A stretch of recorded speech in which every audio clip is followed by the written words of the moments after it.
because it gets us to St. Louis in a shorter amount of time. You see what I'm saying? So now if we're looking at knowledge being power, then those with knowledge should be able to accomplish whatever they want to accomplish. And if you have the greater knowledge, you can accomplish it in the shortest amount of time. You understand what I'm saying? So since we don't have knowledge, we talk about opening businesses, right? But we never open any businesses, because if we had the knowledge, then you would see that in the activity. You see? But now you take an Arab, you take a Korean, you take anybody who just got off the boat, just came here. And they might not have gotten the fine college education that we got. They might have not have gotten the knowledge that we got. But look at the activity. As soon as they come here, they open businesses, and it's usually in our community. You know, we have college degrees, they have businesses, right?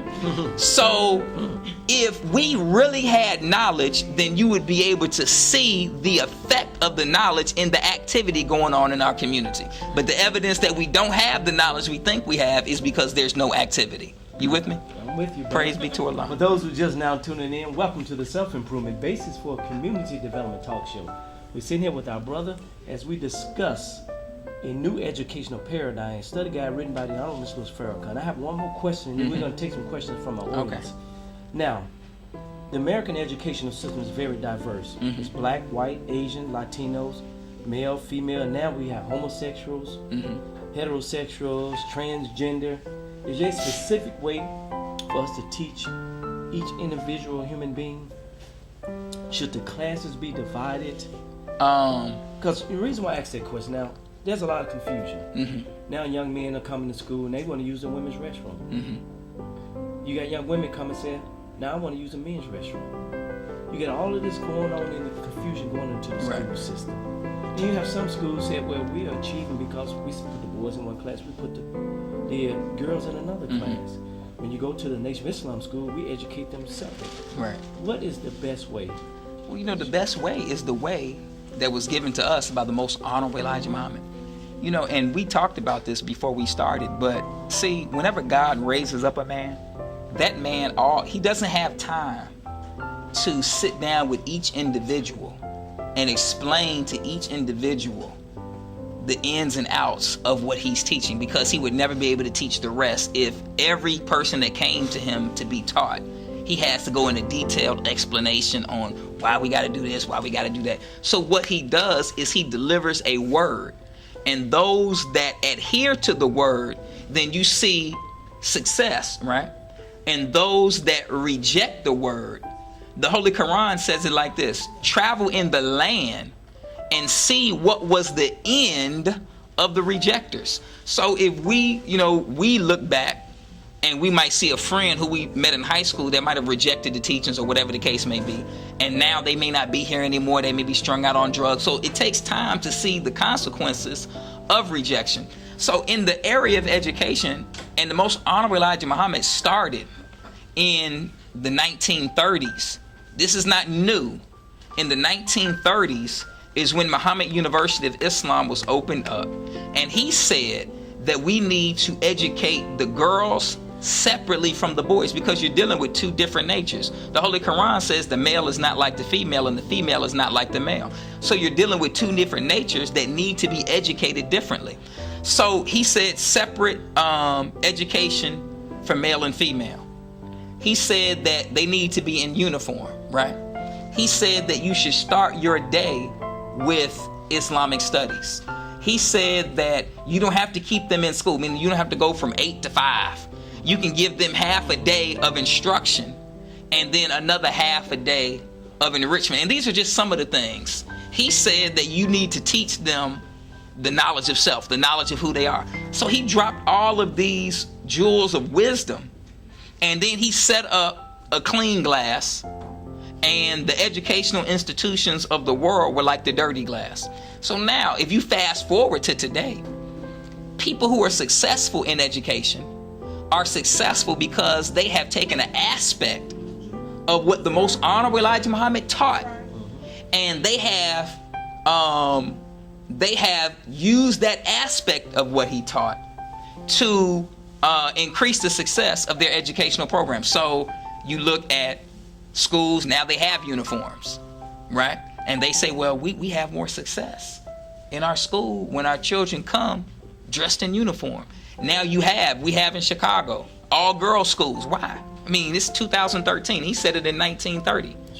It's 2013, and they're saying, well, we have more success when we have all the girls together, and they have all boys schools. We have more success with the boys. They notice, well, the girls need something different and the boys need something different. They have military schools now, and they're saying, well, we have more success when we have a structured environment. That's all a military school is, a structured environment for children to grow up in. So everybody's taking an aspect. There are schools now that make the students learning about themselves, learning the culture of their own people first. They have more success in Hispanic schools where they learn about their people. They have more success in Jewish schools where they learn about their people. They have more success in black schools where they learn about their people. That's what the Most Honorable Elijah Muhammad teaches. So everybody has taken an aspect of what the Most Honorable Elijah Muhammad teaches. They just took a part. They didn't take it all. And they used that part, and that part that they used gave them success. So, but what the Nation of Islam is not a part. When you come to Muhammad University of Islam, it's not a part of what he teaches.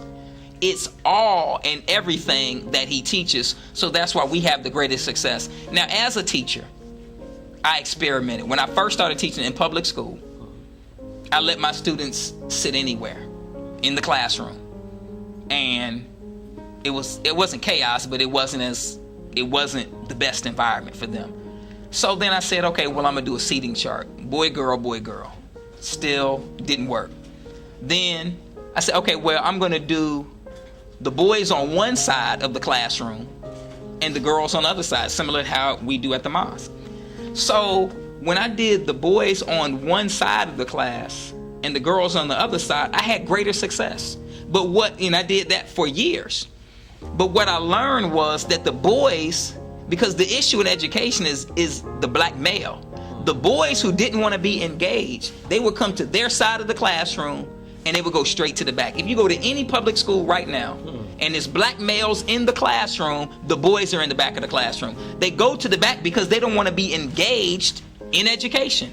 So they go to the back to be left alone, whatever the case may be. So me being an educator and being a follower of the Most Honorable Elijah Muhammad, I couldn't let that happen. I couldn't allow these boys to sit in the back, even though me having the girls on one side and the boys on the other side was successful. So then I said, okay, I'm going to move all the boys to the front of the classroom. And I put all the boys in the front, and wherever the last row of boys ended, the girls picked up there. It was the greatest thing I ever did. One of the greatest things I ever did. So I had boys that were engaged. I had boys with the highest grades in the classroom. They couldn't not be engaged because they were right there in the front. So you came to my classroom, it was full engagement. So now, see, the thing about the female is this. Now I know I'm gonna be hurting somebody's feelings, but at that age, the high school age, the females are smarter than the males. See, the females don't need the same level of engagement as the male. The black female does not need that. The females, they can talk on the phone, they can be talking to a friend, they can be doing their work, they can be doing their nails, getting their hair braided, all at the same time, and still get an A in the classroom. So now, the boys, if a female walks in and she looks halfway decent, he's lost for the rest of the period. It's just two different natures that you're dealing with. You see what I'm saying? So if you want to get the black male, then you have to do something directly for the black male in order to get them engaged. So that's what I did. Everybody talks about the black male this, the black male that, but they don't do anything. The difference between the Honorable Minister Louis Farrakhan and the other leaders is they talk, but they don't do. The Honorable Minister Louis Farrakhan, he talks and he does. You see them? And we're the living examples of not just a speech, but we're the living examples of a lifetime of work that a man has done dedicated to the black community. All praises due to Allah. Let's take a question from Sister Carolyn, who is in education.